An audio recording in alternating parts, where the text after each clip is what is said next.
Fala galera, Português Fundamental na área, comigo, professor Gersonias. Galera, segundo vídeo de hoje, a gente segue a nossa semana, certo, de estudos. Lembrando, quarta-feira tem mais vídeo e sexta-feira tem a nossa live. Fique com a gente.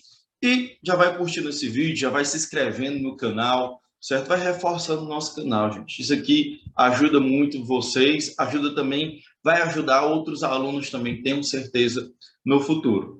Então vamos agora conferir qual é o assunto de hoje, certo? A gente segue com o nosso edital, funções da linguagem, um assunto que para muitos pode ser totalmente novidade, ok? Esse assunto, funções da linguagem. Outros já podem ter visto, depende muito aí, né, de como foi o cronograma das suas aulas, certo? Não é um assunto que é prioridade no ensino fundamental, ele é geralmente um assunto que ele é mais prioridade no ensino médio, mas veja só que o IFP já quer que você tenha uma noção desse assunto, certo?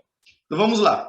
Elementos da comunicação. Gente, você utiliza a linguagem, né, para se comunicar, é óbvio, certo? E toda comunicação tem os elementos. Tem o emissor, que é quem geralmente está emitindo a comunicação, né, tá partindo dele a comunicação, certo? Tem uma mensagem, não pense aqui somente naquela mensagem de texto, né, de celular, pelo amor de Deus, né? Assim como também canal, não vão pensar que canal é apenas aquele televisivo, certo? Canal é algo físico, né, qualquer dispositivo, ok? O receptor é aquele que recebe a mensagem, o código é o que você utiliza, né, para se comunicar, no caso aqui, o nosso código, por exemplo, vamos aqui simular já nessa aula aqui, né, então o emissor sou eu, nesse momento, né, o receptor, você está assistindo a este vídeo, o código, a língua portuguesa, o canal, né, todo esse dispositivo de mídia que a gente tem agora, né, deixa até também a gente envolve meu aparelho fonador, né, já que eu estou utilizando a fala para isso, né? É o canal. A mensagem, né? Toda essa estruturação aqui da aula, tanto os slides aí, com o que está escrito, né? Você observa aí também esse esquema também aí montado, certo? Como também toda a linearidade da minha fala, né? Como é que vai se construindo aqui a minha fala durante a aula. E, por fim, o contexto. O contexto é todo assunto que está ao nosso redor, né? No caso aqui, a aula em si, né? A aula sobre funções da linguagem é o nosso contexto. Eu não posso falar de outra coisa aqui. Se eu começar a falar sobre outro assunto, você vai sair desse vídeo, você vai abandonar. Você está dizendo, professor, eu quero assistir aqui um vídeo que fale sobre funções da linguagem. Se você falar sobre outro assunto, eu vou sair, né? Eu estou saindo do contexto, certo? O contexto da aula aqui é sobre funções da linguagem, ok? Então, gente, o que são as funções da linguagem? As funções, gente, simplesmente são os objetivos da linguagem, certo? Toda vez que eu vou me comunicar com alguém, eu tenho um objetivo. Eu posso muitas vezes desabafar, por exemplo, né? É a função emotiva, né? Como se fosse desabafo. Eu chamo assim, para você entender mesmo, né? O que é a função emotiva? É quando o emissor, né? O emissor na comunicação, ele quer falar dele mesmo. Ele quer falar das suas emoções, dos seus sentimentos, né? Então, é uma função que ela é focada no emissor, certo? Ela é centrada no emissor. O foco é o emissor falar dele mesmo. Ele não fala de outro assunto senão dele. Não tem aquele teu amigo chato que só fala dele mesmo? Então, ele tem muitas vezes na comunicação dele é focada no emissor, é uma função emotiva, né? Você pode dizer, meu amigo utiliza muito a função da linguagem emotiva, né? Foca nele mesmo. Geralmente aparece nos poemas, né? Nos gêneros poéticos, mas não quer dizer que é só neles. Olha aqui um exemplo para a gente ver, né? Um poema de Mário de Sá Carneiro, um trecho, né? Do soneto dele. Perdi-me dentro de mim, porque eu era labirinto, e hoje, quando me sinto, é com saudades de mim. Veja aí, ele está falando de quem? Dele mesmo, certo? Você pode até comprovar isso através também de material linguístico, né? Das palavras aqui. Perdi, né? Olha aqui o verbo na primeira pessoa do singular, né? Os pronomes também, né? O me, o mim, né? O eu. Olha o me se repetindo, o mim também, certo? Os pronomes. Nós observamos que tudo, né, leva para o eu, para o emissor, ok?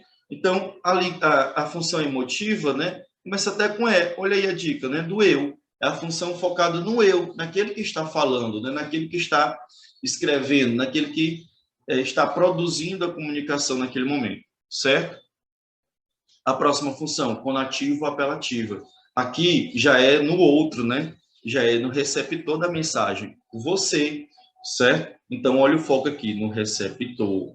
Conativa no receptor. Apelativa, gente, ela geralmente tem a função de convencer. Os verbos vêm no imperativo, né? Dando uma ordem para que você, né? Para que o receptor faça alguma coisa, né? Se mobilize. certo? E os gêneros, muitas vezes, na publicidade. A publicidade, né, os anúncios, as propagandas, né, vão tratar muito desse gênero aqui. Aliás, vão trazer muito a função conativa apelativa. Olha essa propaganda aqui, né, esse anúncio aqui do Bombom Serenata de Amor, né? Veja que ele já começa interagindo, chamando o receptor. Tá com raiva do namorado? Olha a interação, uma pergunta que ele faz para o receptor, né? Para o receptor, tô com raiva, né? Aí ele vai dar uma sugestão aqui, né? Meio que uma ordem, uma sugestão, um pedido, né? Morde aqui, né? Ou seja, no bombom, ok? Não tem aquela expressão, né? Fulano tá se mordendo de raiva. Em vez de se morder de raiva, você vai morder o bombom, né? Bem melhor do que, né? Se morder de raiva e ficar com raiva aí pelos cantos. Comer um bombom, né? Serenata de amor é bom, é gostoso, né?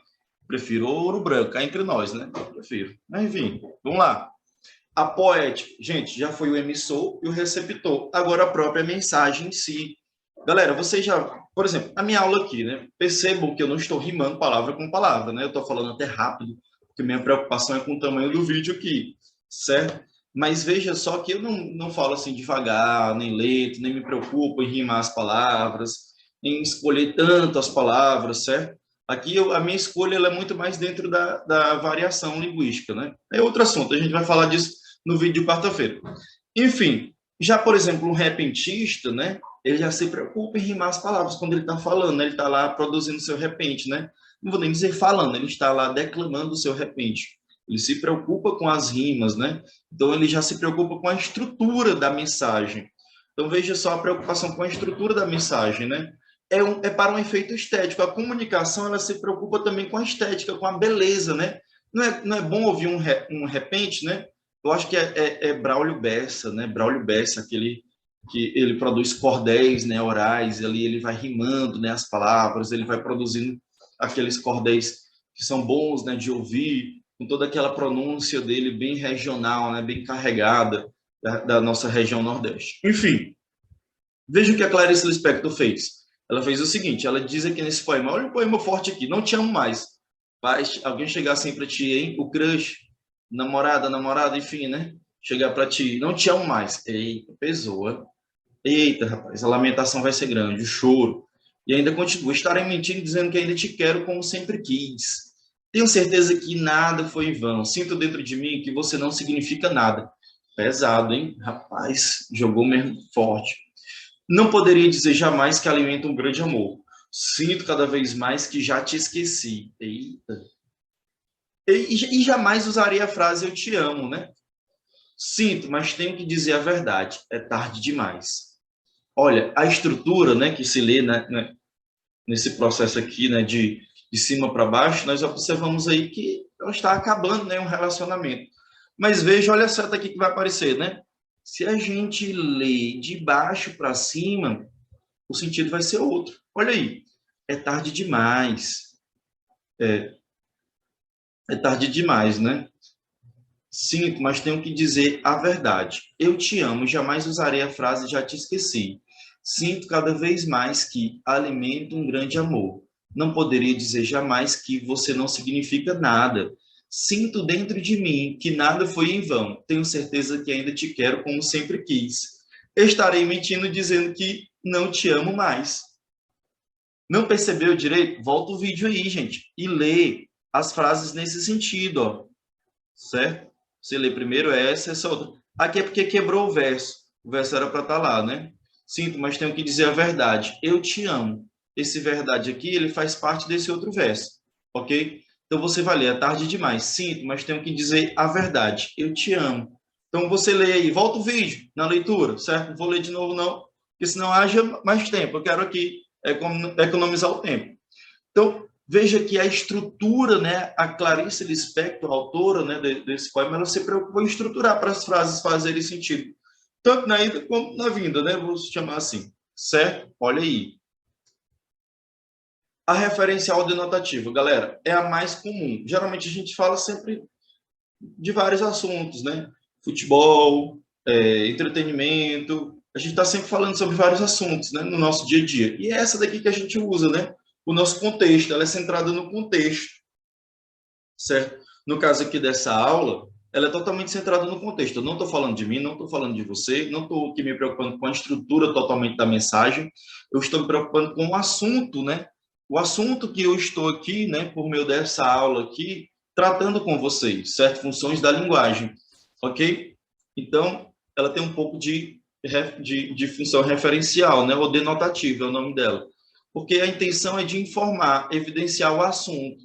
Ocorre geralmente em texto dissertativo. O que é o texto dissertativo, professor? É o texto informativo, ok? E aqui veja esse trecho aqui, né, de uma notícia que eu coloquei, que diz o seguinte, né, deixa eu apagar aqui. Pronto, vamos lá. Olha aí a caneta. Pronto, olha aí. Vamos observar esse trecho.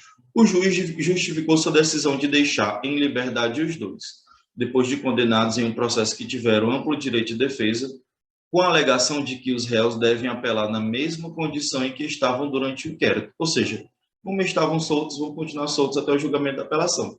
Então, aqui certamente está falando de algum, né, processo jurídico, né, em que algumas pessoas estavam envolvidas, né, para condenação, para julgamento, e aí tem a decisão do juiz, né? Eu vejo que está falando aí sobre esse assunto, né? Quando texto, às vezes, de informação, você observa aquele texto que está trazendo informações, né? Você pode dizer que ele é denotativo, referencial. A fática é a mais fácil, gente. Olha, errar a questão com a função da linguagem enfática, pelo amor de Deus. Ela testa o canal, certo? Antes de iniciar esse vídeo aqui, né, eu fiz uma gravação bem curtinha para ver se minha voz, né, está sendo captada aqui pelo microfone, para ver se está tudo em ordem, né, ver se não está baixo demais ou alto demais, ver se não está tendo alguma interferência, certo? É testando o canal. Quando você atende ao telefone, você tocou aqui o celular, opa, tocou o celular, oh, meu celular tocou. Aí você, alô, né? Esse alô aí, né, é uma forma de você. Olha aqui, eu tô até aqui com o controle remoto aqui, né? Me fingindo que é o telefone. Esse alô é uma forma de você testar o canal, né? De você mostrar lá para tanto a pessoa que ligou para você, como para você mesmo, né? Tá funcionando. Você fala alô, ela lhe escutou, é porque deu certa ligação, né? Não tá muda, não teve interferência, né? Fato é que se você tá falando e a pessoa lá não responde nada, você fala, alô, alô, fulano, tá me ouvindo? É um teste no canal, ok? Não sei porque que eu estou com o controle aqui ainda. Rapaz, enfim. Então, olha aí, ênfase centrada no canal, certo? Olha o cara aí com o canal, olha aí, rapaz. Esse cara aí com o canal, com o celular aí, né? O celular, não sei qual é o celular dele, enfim. Deve ser o Xiaomi, né? O celular da moda, o celular que vai dominar o mundo, o Xiaomi. E aí ele está dizendo, alô, é o senhor Malcolm, né? Malcolm tá... Que piada, que piada. Por que eu botei essa piada paia, né? Enfim, então, o objetivo, né, é testar a recepção a fim de manter a conexão, né? Saber se a conexão está dando certo, né? Ok? Então, é um teste, né, do canal. Tem até a piada do Alô Som. Você conhece a piada do Alô Som? Rapaz, não acredito que eu vou contar essa piada nesse vídeo. Não. Deixa eu me segurar. Eita, vou ter que contar. Foi o seguinte, né? O cara disse que foi num show, né? Que era para convidado e na hora que ele foi entrar, o segurança barrou ele. Disse, olha, o seu nome não está aqui não, né? Como é que você quer entrar no show sem estar aqui seu nome, né, nessa festa? E aí tinha lá o cara testando lá o microfone, né, que ia ter a apresentação e tudo. Aí ele estava falando, né? Aí ele estava lá fazendo o teste. E o nome do cara que ia entrar, o nome dele era Alonso. Aí ele falou, olha, ele está me chamando ali. O cara lá está me chamando, olha lá o meu nome. E o cara lá estava falando no microfone, né? Alô, som, ele estava testando, né? E o segurança caiu na dele, pensou que ele estava chamando era o Alonso. Que piada horrível. Eu vou ver se eu mantenho ela, hein? Acho que eu vou cortar ela desse vídeo. Vamos lá. Metalinguística, gente. Centrada no código. O uso do código para falar do próprio código. Os dicionários são exemplos de metalinguagem. Por que, gente, os dicionários são exemplo de metalinguagem? Geralmente o dicionário, ele utiliza palavras para falar do significado de quê? De palavras, certo? Mas aqui eu coloquei um trecho de um poema de Fernando Pessoa. Veja que é um poeta utilizando um poema para falar de como o poeta faz o poema. Ele diz o seguinte: o poeta é o fingidor, finge tão completamente que chega a fingir que é a dor que deveras sente, né? Então veja só, o poeta aí fala por meio de um poema falando de como um poeta faz um poema. Um poeta fazendo um poema falando de como um poeta faz um poema. Meu Deus, que coisa, hein?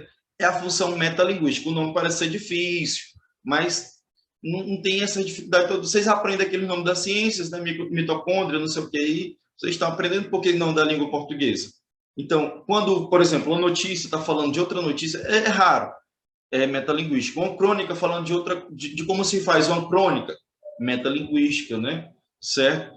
O dicionário é um principal exemplo, porque são palavras utilizadas ali para falar da própria palavra, né? Do próprio significado das palavras. Beleza? Galera, agora, questão. Nós vamos tratar vamos para duas questões que tem lá na apostila sobre esse assunto. Não acabou o vídeo, viu? Tem as questões agora da apostila. Você vai fazer nesse momento o quê? Vai se inscrever e vai deixar seu like nesse vídeo se você ainda não fez isso. Beleza? Vamos para as questões. Bem, galera, então agora nós vamos corrigir aqui as duas questões, certo? Sobre o assunto deste vídeo. Então, perceba que a primeira questão aqui ela é bem direta, né? Em todas as frases a seguir, a função emotiva, exceto, ou seja, então nós observamos que uma das frases ela não utiliza a função emotiva, certo? E aí nós vamos marcar esta que não utiliza. E aí é simples, você basta fazer aquela análise até linguística, né, de cada frase. Observem que na letra A, fiquei tão feliz com essa notícia, né? Nós observamos aqui no fiquei, nós observamos também, por exemplo, né, tão feliz, aqui justamente o emissor falando dele mesmo, né? Função emotiva, é só lembrar do eu, né? Emotiva de eu, emissor, ok? Tudo aí com né? Emotiva, emissor, eu. Então veja que ele está falando dele mesmo, né? Assim como na letra B, né? Minha nossa, sinto-me, olha aqui esse me, certo? Tão triste e cansado, ele falando aí, né, do seu estado, né?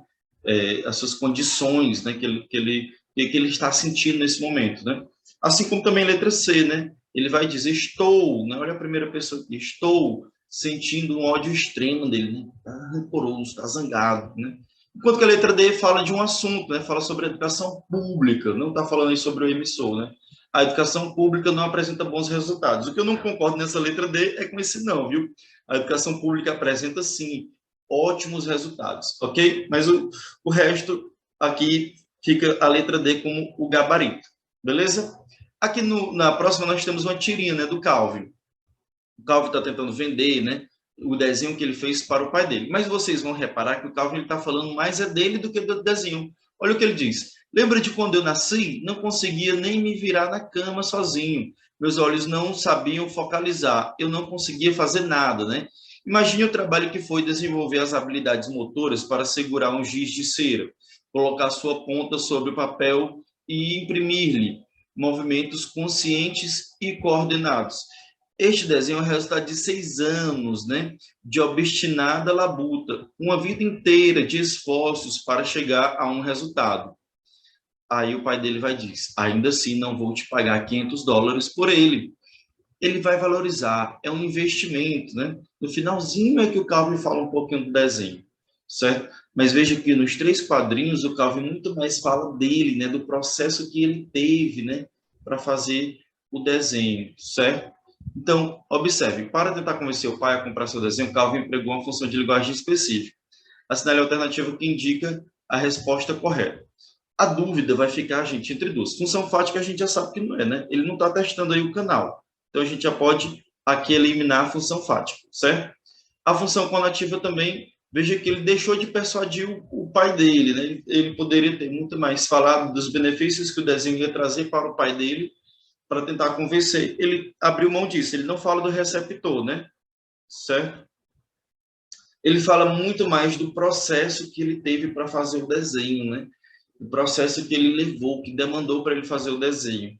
Só que aí esse processo ele não envolve as emoções. Apesar do Calvin falar dele, ele não está envolvendo as suas emoções, né? Ele está falando do processo para estruturar, para fazer o desenho. Então, se ele está falando de estrutura da mensagem, né, que é o desenho, então a função é poética, certo? Não é a tirinha, viu, gente? A análise não é da tirinha, a análise é da fala do Calvin.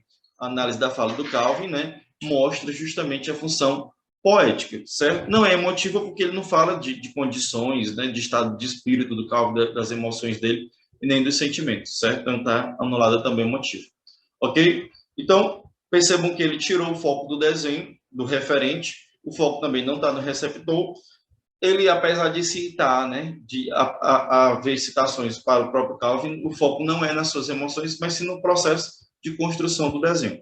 Letra B. E aqui a gente encerra o vídeo, viu, galera? Valeu, até o próximo vídeo. Quarta-feira, nosso próximo encontro no canal.